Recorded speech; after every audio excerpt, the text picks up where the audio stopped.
Assalamualaikum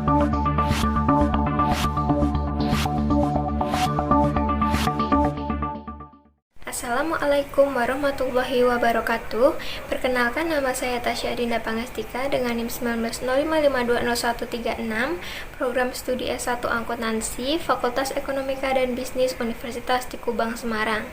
Video ini saya buat untuk pemenuhan nilai ujian akhir semester mata kuliah pengauditan 2 dengan dosen pengampu Bapak Arif Himawan. Nah, dalam video kali ini saya akan memaparkan dua materi. Materi yang pertama yaitu Standar Audit 560 tentang peristiwa kemudian dan Standar Audit 570 tentang kelangsungan usaha. Sebelum saya sampaikan materinya, saya akan menjelaskan sedikit profil tentang Unisbank dan Fakultas Ekonomika dan Bisnis. Nah, jadi Unisbank itu berlokasi di ibu kota Jawa Tengah, yaitu Semarang, dan merupakan perguruan tinggi swasta yang berbasis entrepreneurship. Unisbank sendiri terdiri dari 6 fakultas dan 12 program studi. Fakultas yang pertama yaitu Fakultas Teknologi dan Informasi dengan program studi S1 Sistem Informasi, S1 Teknik Informatika, dan D3 Manajemen Informatika. Yang kedua ada Fakultas Ekonomika dan Bisnis dengan program studi S1 Manajemen, S1 Akuntansi, dan D3 Keuangan Perbankan. Yang ketiga ada Fakultas Hukum dengan program studi S1 Ilmu Hukum. Kemudian yang keempat ada Fakultas Pariwisata dengan program studi D3 Perhotelan. Kemudian yang kelima ada Fakultas Bahasa dan Ilmu Budaya dengan program studi S1 Sastra Inggris. Kemudian yang keenam ada Fakultas Teknik dengan program studi S1 Teknik Industri. Kemudian ada program Pascasarjana yaitu S2 Magister Manajemen, S2 Magister Sains dengan jalur peminatan S2 Manajemen Pemasaran, S2 Manajemen Keuangan, S2 Manajemen SDM, dan S2 Manajemen SDM Pendidikan. Dan juga program Profesi Akuntansi bergelar akuntan beregistrasi negara dari Departemen Keuangan. Kemudian akan saya bacakan visi dan misi Fakultas Ekonomika dan Bisnis. Visi Fakultas Ekonomika dan Bisnis yaitu menjadi fakultas terpercaya dan terpilih di bidang ekonomi dan bisnis yang memiliki keunggulan kompetitif berkelanjutan berbasis pada keuangan perbankan, berjiwa kewirausahaan, menguasai teknologi informasi dan komunikasi serta berdaya saing nasional. Kemudian misi Fakultas Ekonomika dan Bisnis. Yang pertama, mengembangkan organisasi fakultas yang transparan dan akuntabel berbasis teknologi informasi dan komunikasi untuk mendukung good university governance. Yang kedua, menyelenggarakan pendidikan yang berbasis keuangan perbankan berorientasi pada perkembangan dunia usaha dan industri untuk mendukung lulusan yang mempunyai daya saing global, berjiwa kewirausahaan, dan menguasai teknologi informasi dan komunikasi. Kemudian yang ketiga, menciptakan suasana akademik yang ramah dan bersahabat guna menghasilkan lulusan yang berbudi pekerti luhur, mau dan mampu bekerja sama, berjiwa kewirausahaan rajin dan ulet, inovatif dan mampu bersaing secara lokal, regional, dan nasional. Kemudian selanjutnya melaksanakan dan meningkatkan penelitian bidang ekonomi, sumber daya manusia, pemasaran, keuangan, dan perbankan yang inovatif dan bernilai ekonomis yang berkelanjutan. Selanjutnya, melaksanakan dan meningkatkan pengabdian kepada masyarakat sesuai dengan perkembangan ilmu pengetahuan dan kebutuhan masyarakat. Selanjutnya, menyelenggarakan pelatihan dan konsultasi sesuai dengan kompetensi fakultas dan kebutuhan masyarakat. Kemudian, membangun kompetensi profesional para dosen dan menyelenggarakan uji kompetensi secara kontinu untuk memperoleh sertifikasi dari lembaga-lembaga sertifikasi. Kemudian, menjalin kerjasama secara berkelanjutan dengan lembaga pendidikan, lembaga penelitian, pemerintah, dunia usaha dan industri, serta institusi lain, serta masyarakat di tingkat lokal, regional, dan nasional. Kemudian menjalin hubungan dan lembaga pendidikan luar negeri untuk ilmu-ilmu ekonomi dan bisnis seperti manajemen, akuntansi, dan perbankan. Nah, itu tadi merupakan visi dan misi dari Fakultas Ekonomika dan Bisnis. Nah, buat kalian yang mau cari-cari informasi atau pengen tahu nih informasi tentang Unisbank lebih lanjut lagi, bisa kunjungi web Unisbank atau juga bisa langsung datang ke kampus Mugas atau ke kampus Kendeng. Nah, Sebelum kita lanjut ke materi, jangan lupa untuk like, komen, dan subscribe video ini. Terima kasih. Langsung aja kita ke materinya. Simak videonya ya. Kita langsung saja ke materi yang pertama, yaitu Standar Audit 560 tentang peristiwa kemudian. Laporan keuangan mungkin dipengaruhi oleh peristiwa tertentu yang terjadi setelah tanggal laporan keuangan. Banyak kerangka pelaporan keuangan secara khusus merujuk pada peristiwa tersebut. Kerangka pelaporan keuangan tersebut biasanya mengidentifikasikan dua jenis peristiwa. Peristiwa yang pertama yaitu yang menyediakan bukti tentang kondisi yang ada pada tanggal laporan keuangan. Kemudian peristiwa kedua yaitu yang menyediakan bukti tentang kondisi yang terjadi setelah laporan keuangan. Selanjutnya ada tanggal efektif. Standar audit ini berlaku efektif untuk audit atas laporan keuangan untuk periode yang dimulai pada atau setelah tanggal 1 Januari 2013, itu untuk emiten, kemudian 1 Januari 2014 untuk entitas selain emiten. Penerapan dini dianjurkan untuk entitas selain emiten. Kemudian ada tujuan. Tujuan auditor adalah untuk memperoleh bukti audit yang cukup dan tepat tentang apakah peristiwa yang terjadi antara tanggal laporan keuangan dan tanggal laporan auditor yang mengharuskan penyesuaian atau pengungkapan dalam laporan keuangan. Secara tepat telah digambarkan dalam laporan keuangan tersebut sesuai dengan kerangka pelaporan keuangan yang berlaku. Kemudian, tujuan auditor yang kedua itu untuk merespons secara tepat fakta yang diketahui oleh auditor setelah tanggal laporan auditor, yang mana jika diketahui oleh auditor pada tanggal tersebut, kemungkinan menyebabkan auditor mengubah laporan auditnya. Selanjutnya yaitu ada definisi. Untuk tujuan standar audit ini, istilah berikut memiliki makna sebagai berikut. Yang pertama yaitu tanggal laporan keuangan, yaitu tanggal akhir dari periode terakhir yang dicakup oleh laporan keuangan. Kemudian ada tanggal pengesahan laporan keuangan, yaitu tanggal yang pada saat itu semua laporan yang membentuk laporan keuangan, termasuk catatan atas laporan keuangan yang bersangkutan, telah disusun dan pihak yang berwenang telah menyatakan bertanggung jawab atas laporan keuangan tersebut. Kemudian ada tanggal laporan auditor, yaitu tanggal yang dicantumkan oleh auditor dalam laporannya atas laporan keuangan berdasarkan standar audit 700. Kemudian ada tanggal diterbitkannya laporan keuangan, yaitu tanggal tersedianya laporan auditor dan laporan keuangan auditan bagi pihak ketiga. Kemudian ada peristiwa kemudian, yaitu peristiwa yang terjadi di antara tanggal laporan keuangan dan tanggal laporan auditor, dan fakta yang diketahui oleh auditor setelah tanggal laporan auditor. Selanjutnya ada ketentuan. Yang pertama, peristiwa yang terjadi antara tanggal laporan keuangan dan tanggal laporan auditor.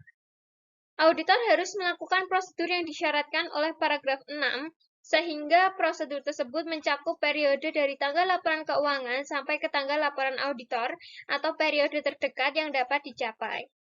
Auditor harus mempertimbangkan penilaian risiko auditor dalam menetapkan sifat dan luas prosedur audit yang harus mencakup hal-hal sebagai berikut. Yang pertama, yaitu memperoleh suatu pemahaman tentang prosedur yang telah ditetapkan oleh manajemen untuk memastikan bahwa peristiwa kemudian teridentifikasi. Kemudian yang kedua, meminta keterangan dari manajemen dan jika relevan, pihak yang bertanggung jawab atas tata kelola tentang peristiwa kemudian yang telah terjadi yang mungkin mempengaruhi laporan keuangan. Yang ketiga, yaitu membaca risalah rapat. Ketika ada, tentang pemilik, manajemen, dan pihak yang bertanggung jawab atas tata kelola entitas, yang rapat tersebut diadakan setelah tanggal laporan keuangan, dan meminta keterangan tentang hal-hal yang dibahas dalam rapat tersebut yang risalah hasil rapatnya belum tersedia. Kemudian yang keempat, yaitu membaca laporan keuangan interim terakhir entitas jika ada.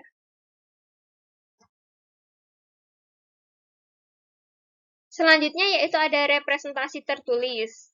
Auditor harus meminta kepada manajemen dan jika relevan, pihak yang bertanggung jawab atas tata kelola untuk memberikan suatu representasi tertulis berdasarkan standar audit 580 yang menyatakan bahwa seluruh peristiwa yang terjadi setelah tanggal laporan keuangan dan memerlukan penyesuaian atau pengungkapan sesuai dengan kerangka pelaporan keuangan yang berlaku telah disesuaikan atau diungkapkan. Selanjutnya yaitu ada fakta yang diketahui oleh auditor setelah tanggal laporan auditor namun sebelum tanggal laporan keuangan diterbitkan. Auditor tidak memiliki kewajiban untuk melakukan prosedur audit atas laporan keuangan setelah tanggal laporan auditor. Namun, jika setelah tanggal laporan auditor, tetapi sebelum tanggal laporan keuangan diterbitkan, suatu fakta diketemukan oleh auditor yang mungkin menyebabkan auditor mengubah laporan auditnya, jika fakta tersebut telah diketahui oleh auditor pada tanggal laporan auditor, maka auditor itu harus yang pertama membahas hal tersebut dengan manajemen dan jika relevan dengan pihak yang bertanggung jawab atas tata kelola.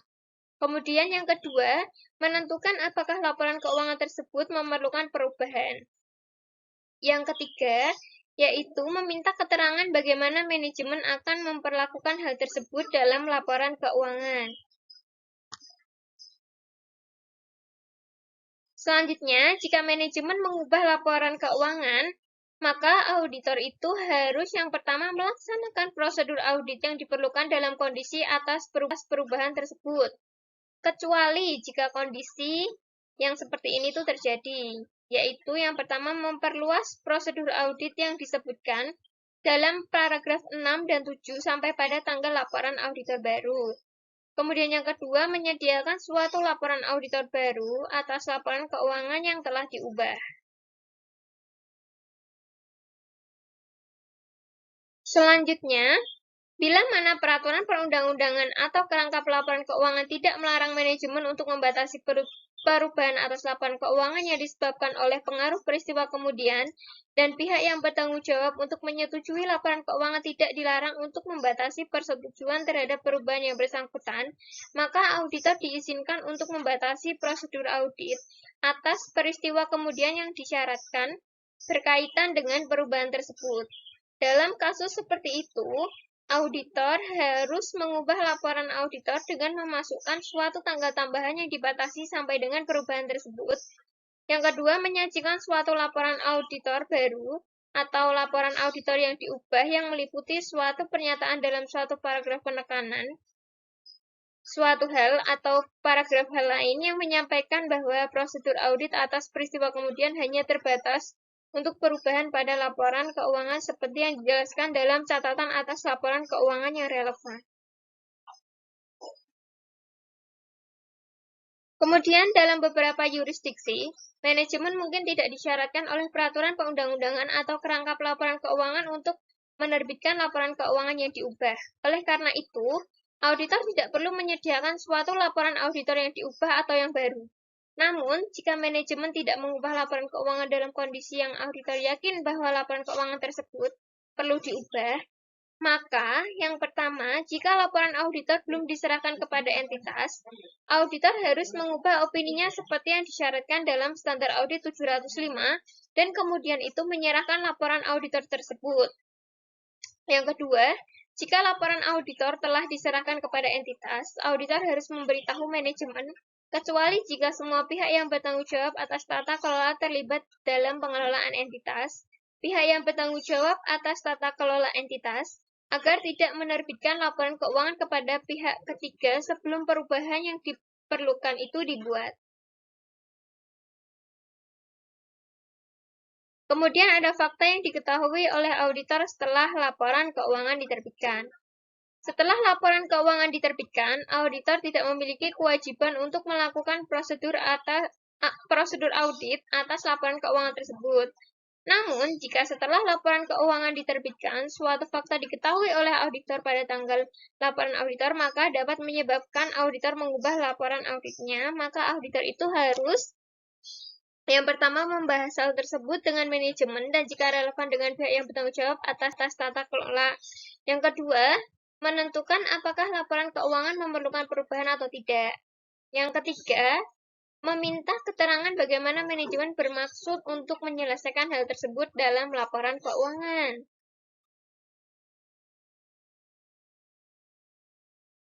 Jika manajemen mengubah laporan keuangan, maka auditor harus yang pertama melaksanakan prosedur audit yang diperlukan dalam kondisi atas perubahan tersebut.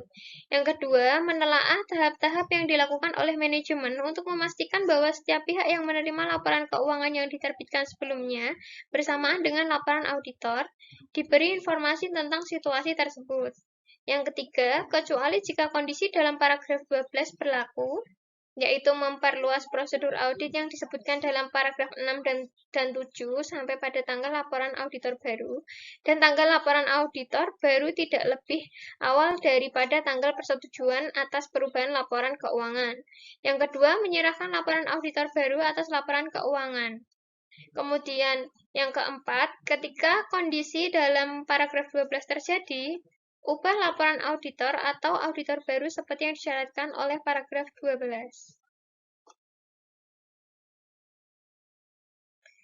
Kemudian ada materi penjelasan dan penerapan lain tentang peristiwa yang terjadi antara tanggal laporan keuangan dan tanggal laporan auditor.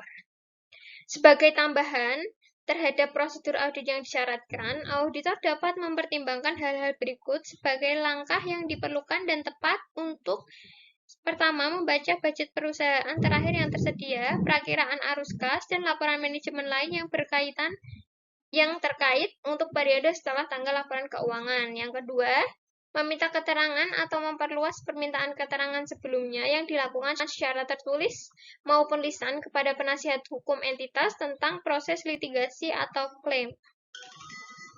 Kemudian yang ketiga, mempertimbangkan apakah representasi tertulis yang mencakup peristiwa kemudian tertentu mungkin diperlukan untuk mendukung bukti audit yang lain, dan dengan demikian dapat diperoleh bukti audit yang cukup dan tepat.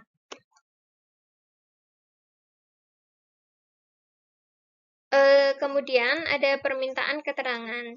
Dalam meminta keterangan dari manajemen dan jika relevan, pihak yang bertanggung jawab tata kelola tentang apakah ada peristiwa kemudian yang telah terjadi yang mungkin mempengaruhi laporan keuangan, auditor dapat meminta keterangan tentang status terkini unsur-unsur yang mempertanggungjawabkan atas basis data awal dan tidak bersifat konklusif dan meminta keterangan khusus tentang hal-hal berikut.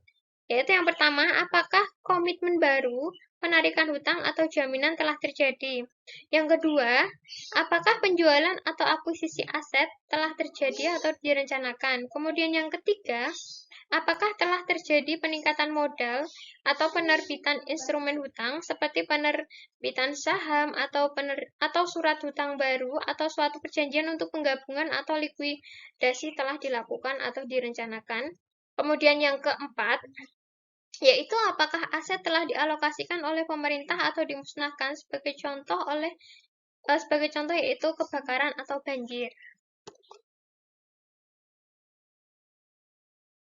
Nah, kemudian yang selanjutnya, apakah terdapat perkembangan yang berhubungan dengan kontingensi? Selanjutnya, apakah penyesuaian akuntansi yang tidak lazim telah dibuat atau dipertimbangkan secara mendalam?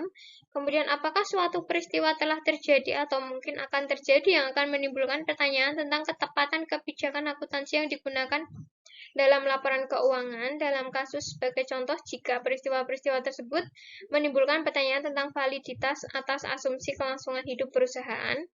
Kemudian apakah ada peristiwa yang telah terjadi yang relevan untuk pengukuran estimasi atau provisi yang dibuat dalam laporan keuangan? Apakah ada peristiwa yang telah terjadi yang relevan untuk pemulihan kembali aset? Selanjutnya ada membaca risalah rapat.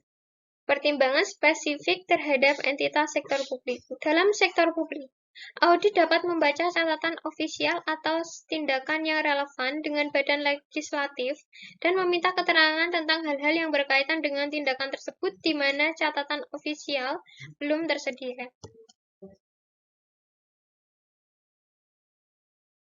Kemudian ada fakta yang diketahui oleh auditor setelah tanggal laporan auditor, namun sebelum tanggal laporan keuangan diterbitkan, yaitu tanggung jawab manajemen terhadap auditor. Seperti yang dijelaskan dalam Standar Audit 210, syarat dalam perikatan audit mencakup persetujuan manajemen untuk memberitahu auditor atas fakta-fakta yang mungkin mempengaruhi laporan keuangan yang mungkin diketahui oleh manajemen selama periode dari tanggal laporan auditor sampai dengan tanggal laporan keuangan diterbitkan. Kemudian ada penggunaan tanggal ganda. Auditor mengubah laporan auditor untuk memasukkan tanggal tambahan yang dibatasi oleh perubahan tersebut. Tanggal laporan auditor atas laporan keuangan sebelum perubahan kemudian oleh manajemen tetap tidak berubah karena tanggal ini diinformasikan pembaca tentang kapan pekerjaan audit atas laporan keuangan tersebut diselesaikan. Namun, suatu tanggal tambahan dimasukkan dalam laporan auditor untuk menginformasikan kepada pengguna bahwa prosedur audit setelah tanggal tersebut terbatas pada perubahan kemudian atas laporan keuangan. Kemudian, tidak ada perubahan atas laporan keuangan oleh manajemen. Dalam beberapa yurisdiksi, manajemen mungkin tidak disyaratkan oleh peraturan perundang-undangan atau oleh perangkap laporan keuangan untuk menerbitkan laporan keuangan yang sudah diubah. Hal ini seringkali terjadi ketika penerbitan laporan keuangan untuk periode berikutnya semakin dekat, sepanjang pengungkapan yang tepat dibuat dalam laporan tersebut. Selanjutnya ada pertimbangan spesifik untuk entitas sektor publik. Dalam sektor publik, tindakan yang diambil yang sesuai dengan paragraf 13 ketika manajemen tidak mengubah laporan keuangan dapat mencakup pelaporan secara terpisah untuk badan pembuat undang-undang atau badan lain yang relevan dalam hierarki pelaporan tentang implikasi peristiwa kemudian terhadap laporan keuangan dan laporan auditor. Kemudian ada tindakan auditor dalam mencari cara untuk mencegah pengguna mempercayai laporan auditor. Jika manajemen telah menerbitkan laporan keuangan walaupun ada pemberitahuan dari auditor untuk tidak menerbitkan laporan keuangan kepada pihak ketiga, tindakan auditor untuk mencegah pengguna mempercayai laporan auditor atas laporan keuangan tergantung pada hak dan kewajiban hukum auditor. Sebagai konsekuensinya, auditor mungkin mempertimbangkan tepat untuk mencari advisi hukum.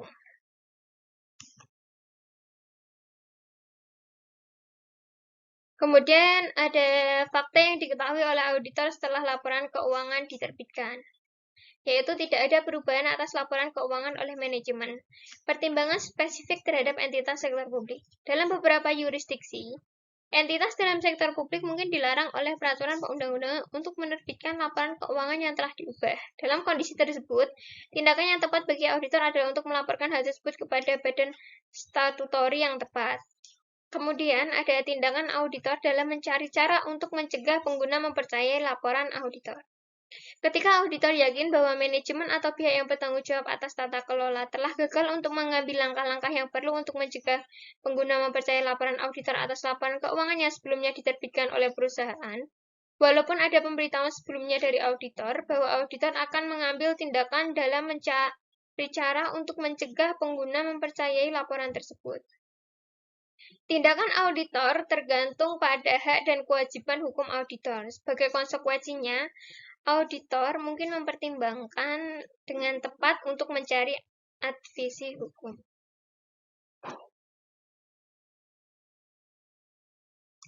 Nah, apapun dirimu, jadilah yang terbaik. Terima kasih. Sekian penjelasan dari saya tentang materi yang pertama, yaitu tentang peristiwa kemudian. Kita bisa lanjut ke materi yang kedua, yaitu tentang kelangsungan usaha. Terima kasih. Semoga ilmu yang saya sampaikan ini bisa bermanfaat. Oke, kita ke materi yang kedua, yaitu tentang Standar Audit 570 tentang kelangsungan usaha.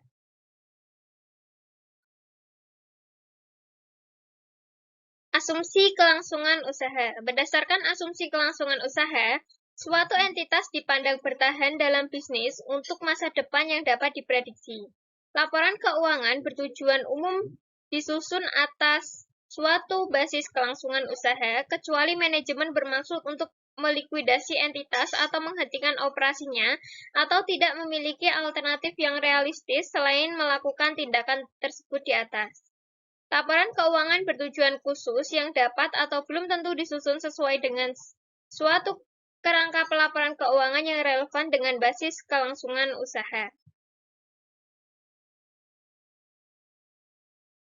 Tanggung jawab penilaian atas kemampuan entitas untuk mempertahankan kelangsungan usahanya. Dalam kerangka pelaporan keuangan lain, kemungkinan tidak terdapat ketentuan eksplisit bagi manajemen untuk membuat suatu penilaian spesifik tentang kemampuan entitas dalam mempertahankan kelangsungan usahanya. Namun, karena asumsi kelangsungan usaha merupakan suatu prinsip yang fundamental dalam penyusunan laporan keuangan seperti yang dibahas dalam paragraf kedua, penyusunan laporan keuangan mengharuskan manajemen untuk menilai kemampuan entitas dalam mempertahankan kelangsungan usahanya. Bahkan ketika kerangka pelaporan keuangan tidak mencakup suatu ketentuan eksplisit untuk melakukan hal tersebut. Penilaian manajemen atas kemampuan entitas untuk mempertahankan kelangsungan usahanya melibatkan suatu pertimbangan pada suatu waktu tertentu, peristiwa atau kondisi masa depan yang tidak pasti secara inheren.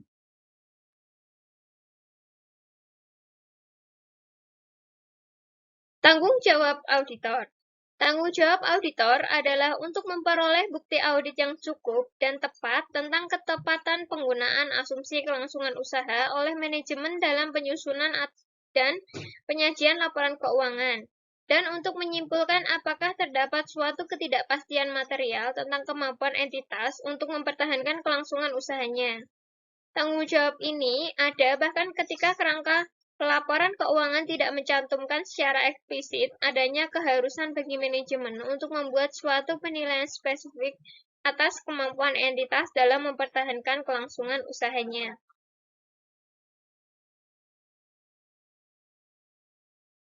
Tanggal efektif.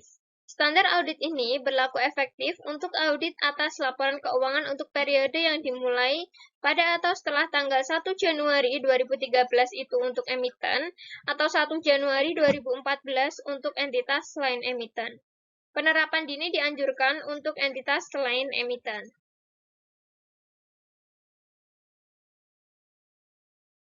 Tujuan. Kemudian ada tujuan. Tujuan auditor adalah yang pertama untuk memperoleh bukti audit yang cukup dan tepat tentang ketepatan penggunaan asumsi kelangsungan usaha oleh manajemen dalam penyusunan laporan keuangan. Yang kedua, itu untuk menyimpulkan berdasarkan bukti audit yang diperoleh apakah terdapat suatu ketidakpastian material yang terkait dengan peristiwa atau kondisi yang dapat menyebabkan keraguan signifikan atas kemampuan entitas untuk mempertahankan kelangsungan usahanya. Dan yang ketiga, yaitu untuk menentukan dampak terhadap laporan auditor.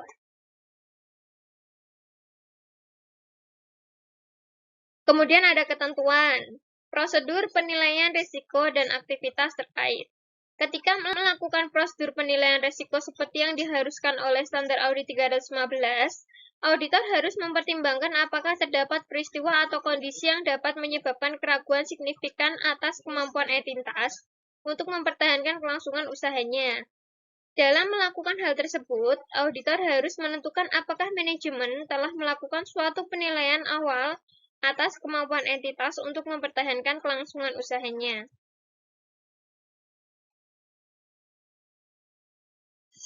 Dan, jika penilaian tersebut telah dilakukan, maka auditor harus mendiskusikan penilaian tersebut dengan manajemen dan menentukan apakah manajemen telah mengidentifikasi peristiwa atau kondisi yang baik secara individual maupun secara kolektif, dapat menyebabkan keraguan signifikan atas kemampuan entitas dalam mempertahankan kelangsungan usahanya. Dan jika demikian, rencana manajemen untuk menghadapinya. Yang kedua, jika penilaian tersebut belum dilakukan, maka auditor harus mendiskusikan dengan manajemen basis penggunaan asumsi kelangsungan usaha yang dimaksudkan dan meminta keterangan kepada manajemen apakah terdapat peristiwa atau kondisi yang baik secara individual atau secara kolektif dapat menyebabkan keraguan signifikan atas kemampuan entitas untuk mempertahankan kelangsungan usahanya. Auditor harus tetap waspada selama audit terhadap bukti audit atau peristiwa atau kondisi yang dapat menyebabkan keraguan signifikan atas kemampuan entitas untuk mempertahankan kelangsungan usahanya.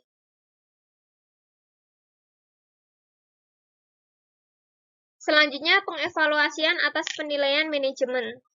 Dalam mengevaluasi penilaian manajemen atas kemampuan entitas untuk mempertahankan kelangsungan usahanya, auditor harus mencakup periode yang sama seperti yang digunakan oleh manajemen untuk membuat penilaiannya, seperti yang disyaratkan oleh kerangka pelaporan keuangannya berlaku, atau oleh peraturan perundang-undangan jika periode yang dicakup merupakan suatu periode yang lebih lama. Jika penilaian manajemen atas kemampuan entitas untuk mempertahankan kelangsungan usahanya mencakup suatu periode yang kurang dari 12 bulan dari tanggal laporan keuangan sebagaimana yang didefinisikan dalam Standar Audit 560, maka auditor harus meminta manajemen untuk memperluas penilaiannya menjadi sekurang-kurangnya 12 bulan dari tanggal tersebut. Periode setelah penilaian manajemen. Auditor harus menanyakan kepada manajemen tentang pengetahuan manajemen atas peristiwa atau kondisi setelah periode penilaian manajemen yang dapat menyebabkan keraguan signifikan atas kemampuan entitas untuk mempertahankan kelangsungan usahanya.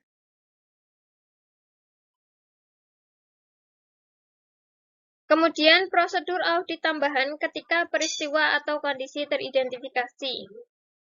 Jika manajemen belum melakukan suatu penilaian atas kemampuan entitas untuk mempertahankan kelangsungan usahanya, maka auditor meminta manajemen untuk melakukan penilaian tersebut. Mengevaluasi rencana manajemen atas tindakan di masa depan yang berkaitan dengan penilaian kelangsungan usaha entitas, apakah hasil rencana tersebut kemungkinan memperbaiki situasi dan apakah rencana manajemen layak dilaksanakan sesuai dengan kondisinya.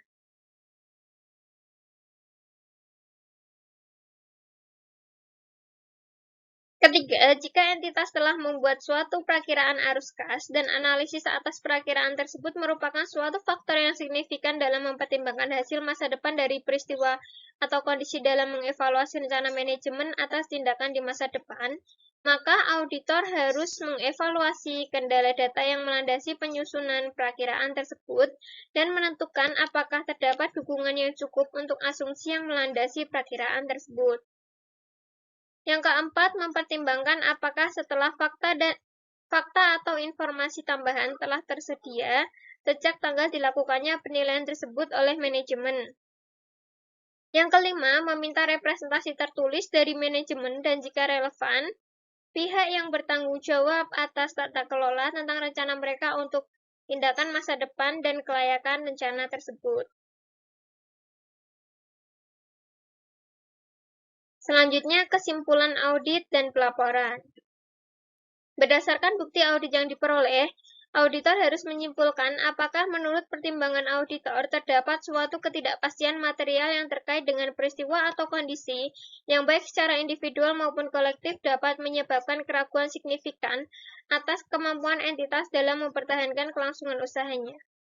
Suatu ketidakpastian material terjadi ketika signifikansi dampak potensialnya dan kemungkinan terjadinya adalah sedemikian rupa yang menurut pertimbangan auditor, pengungkapan yang tepat atas sifat dan implikasi ketidakpastian tersebut diperlukan untuk dalam hal kerangka penyajian laporan keuangan wajar. Kemudian untuk dalam hal kerangka kepatuhan laporan keuangan tidak menyesatkan. Kemudian penggunaan asumsi kelangsungan usaha sudah tepat, tetapi terdapat suatu ketidakpastian material. Jika auditor menyimpulkan bahwa penggunaan asumsi kelangsungan usaha sudah tepat sesuai dengan kondisinya, tetapi terdapat suatu ketidakpastian material, maka auditor harus menentukan apakah laporan keuangan itu menjelaskan secara memadai peristiwa atau kondisi utama yang dapat menyebabkan keraguan signifikan atas kemampuan entitas untuk mempertahankan kelangsungan usahanya dan rencana manajemen untuk menghadapi peristiwa atau kondisi tersebut. Kemudian mengungkapkan secara jelas bahwa terdapat ketidakpastian material yang terkait dengan peristiwa atau kondisi yang dapat menyebabkan keraguan signifikan atau kemampuan entitas untuk mempertahankan kelangsungan usahanya. Dan oleh karena itu, entitas kemungkinan tidak mampu untuk merealisasikan asetnya dan melunasi liabilitas kegiatan bisnis normal.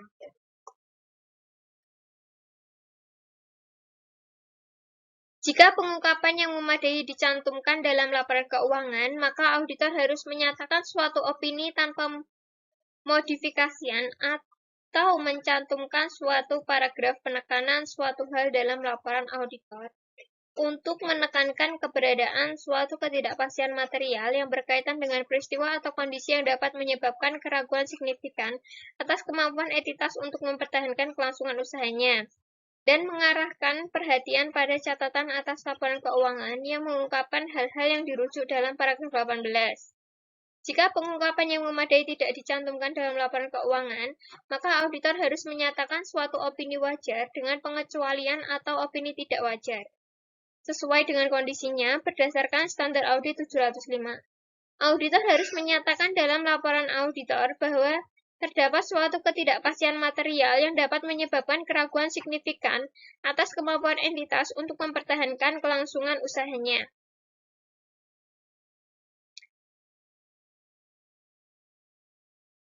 Kemudian, penggunaan asumsi kelangsungan usaha yang tidak tepat.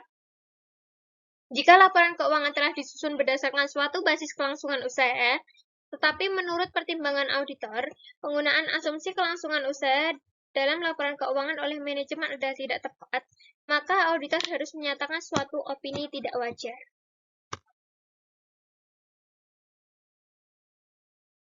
Yang selanjutnya yaitu keengganan manajemen untuk membuat atau memperluas penilaiannya. Jika manajemen tidak mau membuat atau memperluas penilaiannya, bila diminta untuk melakukan hal itu oleh auditor, maka auditor harus mempertimbangkan implikasinya terhadap laporan auditor.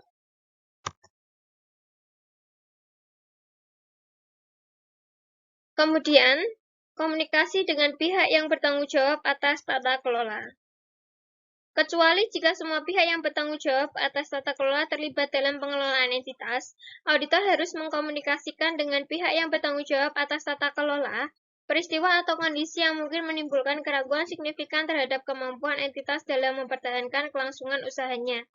Komunikasi seperti itu dengan pihak yang bertanggung jawab atas tata kelola harus meliputi hal-hal sebagai berikut, yaitu apakah peristiwa atau kondisi merupakan suatu ketidakpastian material. Kemudian, apakah penggunaan asumsi kelangsungan usaha sudah tepat dalam penyajian laporan keuangan. Yang ketiga, kecukupan pengungkapan terkait dalam laporan keuangan.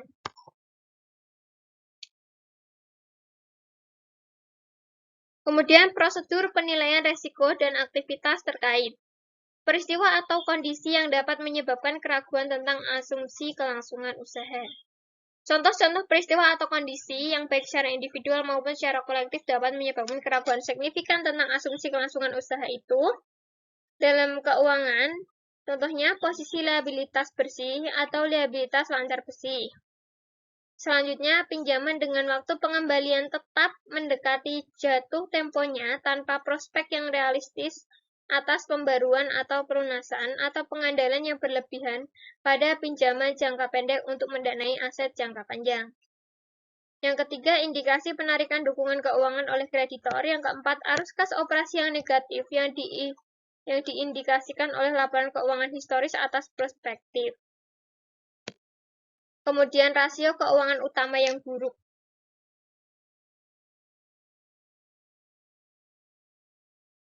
Nah, selanjutnya, itu ada kerugian operasi yang substansial atau penurunan signifikan dalam nilai aset yang digunakan untuk menghasilkan arus kas. Kemudian dividen yang sudah lama terutang atau yang tidak berkelanjutan. Kemudian ketidakmampuan untuk melunasi kreditur pada tanggal jatuh tempo. Kemudian ketidakmampuan untuk mematuhi persyaratan perjanjian pinjaman dan perubahan transaksi dengan pemasok. Kemudian ada ketidakmampuan untuk memperoleh pendanaan untuk pengembangan produk baru yang esensial atau investasi esensial lainnya. Kemudian dalam operasi, contohnya yaitu intensi manajemen untuk melikuidasi entitas atau untuk menghentikan operasinya. Hilangnya manajemen kunci tanpa penggantian. Hilangnya suatu pasar utama, pelanggan utama, waralaba, lisensi atau pemasok utama.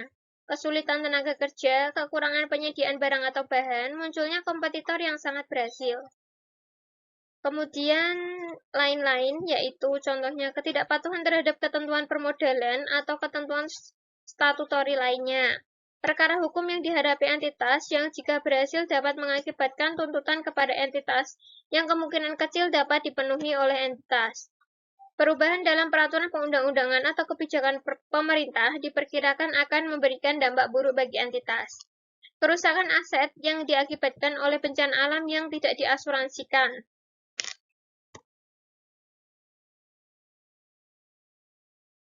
Kemudian prosedur penilaian risiko dan aktivitas terkait. Pertimbangan spesifik bagi entitas yang lebih kecil.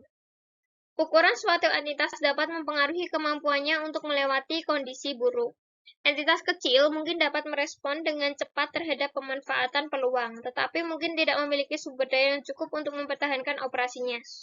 Kondisi dengan relevansi tertentu yang ada pada entitas kecil mencakup resiko bahwa bank dan kreditur lainnya dapat menghentikan dukungannya terhadap entitas, serta kemungkinan kehilangan pemasok utama, pelanggan utama, karyawan kunci atau hak untuk beroperasi di bawah suatu lisensi waralaba dan perjanjian hukum lainnya. Kemudian tetap waspada selama audit untuk diaudit tentang peristiwa atau kondisi. Standar Audit 315 mengharuskan auditor untuk merevisi penilaian risiko auditor dan oleh karena itu memodifikasi prosedur audit lebih lanjut ketika bukti audit tambahan diperoleh selama pelaksanaan audit yang dipengaruhi penilaian risiko auditor. Jika peristiwa atau kondisi yang dapat menyebabkan keraguan signifikan atas kemampuan entitas untuk mempertahankan kelangsungan usahanya teridentifikasi setelah penilaian risiko auditor dilakukan, sebagai tambahan atas pelaksanaan auditor, penilaian auditor atas risiko kesalahan penyajian material kemungkinan perlu direvisi. Keberadaan peristiwa atau kondisi tersebut juga dapat mempengaruhi sifat, waktu, dan luas prosedur audit lebih lanjut dalam merespon risiko yang dinilai.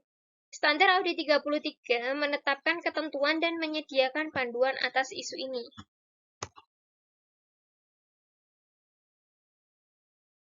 Pengevaluasian atas penilaian manajemen, yaitu penilaian dan analisis pendukung manajemen serta pengevaluasian auditor.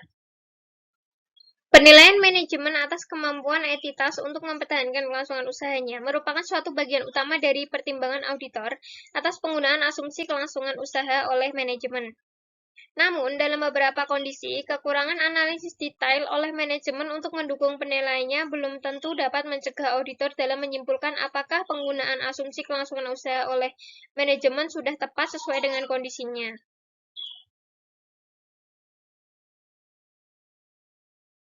Kemudian periode penilaian manajemen. Kebanyakan kerangka pelaporan keuangan yang mengharuskan suatu penilaian manajemen yang eksplisit menyebutkan periode kapan manajemen diharuskan untuk memperhitungkan seluruh informasi yang tersedia. Selanjutnya ada pertimbangan spesifik bagi entitas yang lebih kecil. Dalam banyak kasus, manajemen entitas yang lebih kecil belum tentu telah menyiapkan suatu penilaian detail atas kemampuan entitas untuk mempertahankan kelangsungan usahanya. Tetapi sebagai gantinya, kemungkinan manajemen mengandalkan pengetahuannya yang mendalam tentang bisnis dan prospek di masa depan yang diantisipasi. Oleh karena itu, ketentuan yang mengharuskan auditor untuk meminta manajemen untuk memperluas penilaiannya. Sebagai contoh, dipenuhi melalui diskusi, pengajuan pertanyaan, dan inspeksi terhadap dokumentasi pendukung. Kemudian periode setelah penilaian manajemen. Auditor tetap waspada terhadap kemungkinan adanya peristiwa yang diketahui, baik yang terjadwal maupun yang tidak terjadwal, atau kondisi yang akan terjadi setelah periode penilaian digunakan oleh manajemen yang dapat menimbulkan pertanyaan tentang ketetapan penggunaan asumsi kelangsungan usaha oleh manajemen dalam penyusunan laporan keuangan. Oleh karena tingkat ketidakpastiannya terkait dengan hasil suatu peristiwa atau kondisi meningkat seiring dengan berjalannya waktu, dalam mempertimbangkan peristiwa atau kondisi lebih lanjut di masa depan, maka indikasi atau isu-isu kelangsungan usaha perlu bersifat signifikan sebelum auditor perlu mempertimbangkan untuk melakukan tindakan lebih lanjut.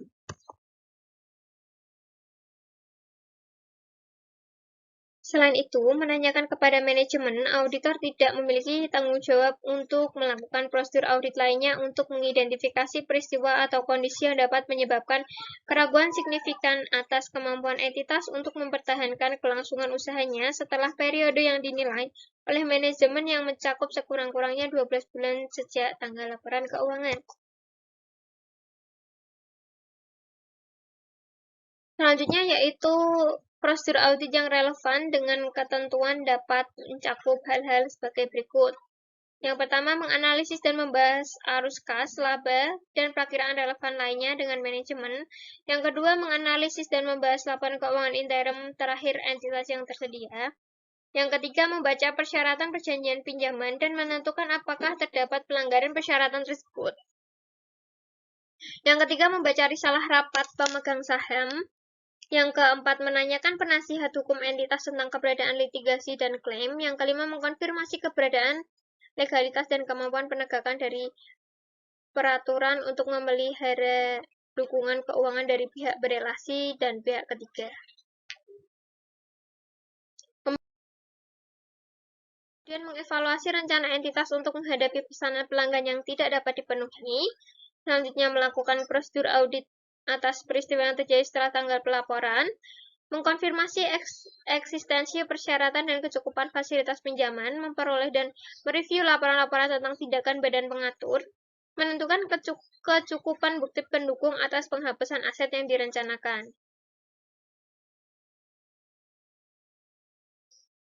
Selanjutnya ada pengevaluasian atas rencana manajemen untuk tindakan di masa depan. Pengevaluasian atas rencana manajemen untuk tindakan di masa depan dapat mencakup pengajuan pertanyaan kepada manajemen tentang rencana manajemen untuk tindakan di masa depan, termasuk sebagai contoh rencana untuk melikuidasi aset, meminjam dana, atau merestrukturisasi utang, mengurangi atau menunda perbelanjaan, atau meningkatkan permodalan.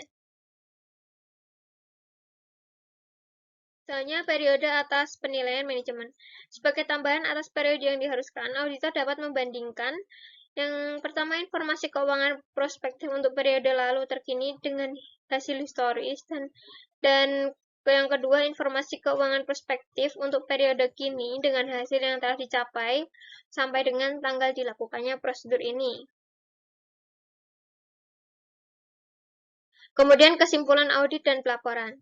Frasa ketidakpastian material digunakan dalam Standar Akuntansi Keuangan Nomor 1, Revisi 2009, Penyajian Laporan Keuangan. Dalam membahas ketidakpastian yang terkait dengan peristiwa atau kondisi yang dapat menyebabkan keraguan signifikan atas kemampuan entitas untuk mempertahankan kelangsungan usahanya yang harus diungkapkan dalam laporan keuangan. Dalam beberapa kerangka laporan keuangan lain, frasa ketidakpastian signifikan digunakan dalam kondisi serupa. Kemudian penggunaan asumsi kelangsungan usaha sudah tepat tetapi terdapat suatu ketidakpastian material. Tentang kecukupan pengungkapan ketidakpastian material. Penentuan kecukupan pengungkapan laporan keuangan dapat melibatkan penentuan apakah informasi tersebut secara eksplisit membawa perhatian pembaca pada kemungkinan bahwa entitas tidak dapat merealisasikan asetnya dan melunasi liabilitasnya dalam kegiatan bisnis normal. Selanjutnya yaitu pelaporan audit ketika pengungkapan ketidakpastian material sudah memadai. Berikut ini merupakan suatu ilustrasi paragraf penekanan ketika auditor meyakini bahwa pengungkapan dalam laporan keuangan sudah memadai.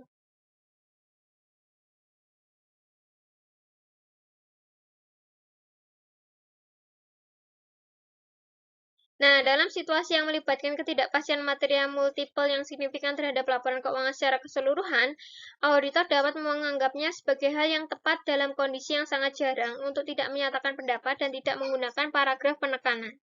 Panduan ini bisa dilihat dalam SA 705. Kemudian, pelaporan audit bila pengungkapan ketidakpastian material itu tidak memadai.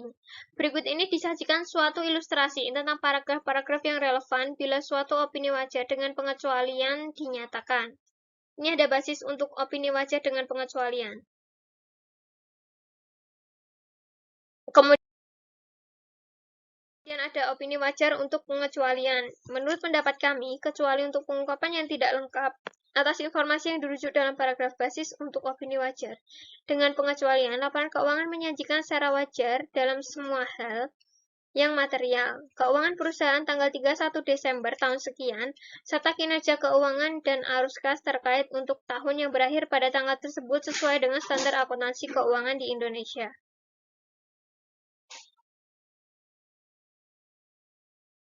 Kemudian berikut ini disajikan suatu ilustrasi tentang paragraf-paragraf yang relevan bila suatu opini tidak wajar dinyatakan. Ada basis untuk opini tidak wajar. Kemudian ada opini yang tidak wajar. Nih.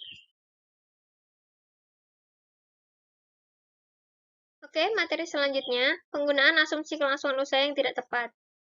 Jika laporan keuangan telah disusun dengan menggunakan basis kelangsungan usaha, tetapi menurut pertimbangan auditor, penggunaan asumsi kelangsungan usaha dalam laporan keuangan oleh manajemen tidak tepat, maka ketentuan dalam paragraf 21 berlaku bagi auditor untuk menyatakan suatu opini tidak wajar, tanpa memperhatikan apakah laporan keuangan mencantumkan atau tidak mencantumkan.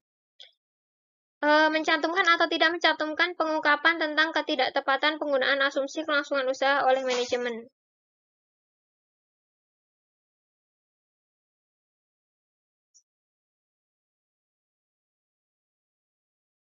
Materi selanjutnya, manajemen tidak bersedia untuk membuat atau memperluas penilaiannya. Dalam kondisi tertentu, auditor dapat meyakini bahwa perlu meminta manajemen untuk membuat atau memperluas penilaiannya.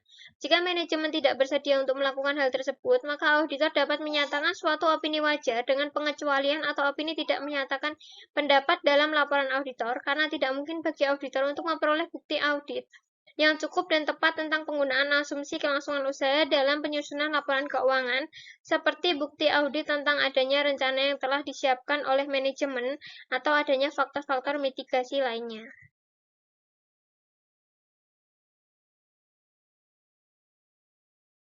Nah, pikiran itu seperti otot, semakin sering Anda latih, ia akan semakin kuat dan semakin mampu berkembang.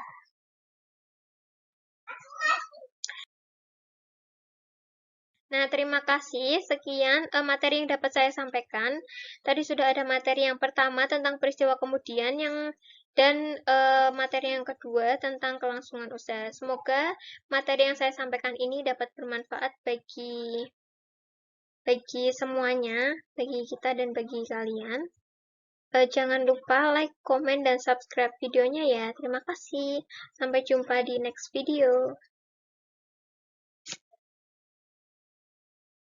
Nah, bagaimana teman-teman? Itu tadi pemaparan materi dari saya. Semoga materi yang saya sampaikan ini dapat bermanfaat bagi kita semua. Saya mohon maaf apabila ada kesalahan dalam penyampaian saya, kemudian penyampaian saya mungkin agak belibet-belibet. Saya mohon maaf. Tetap semangat belajar semuanya. Terima kasih. Jangan lupa like, comment, subscribe videonya. Wassalamualaikum warahmatullahi wabarakatuh.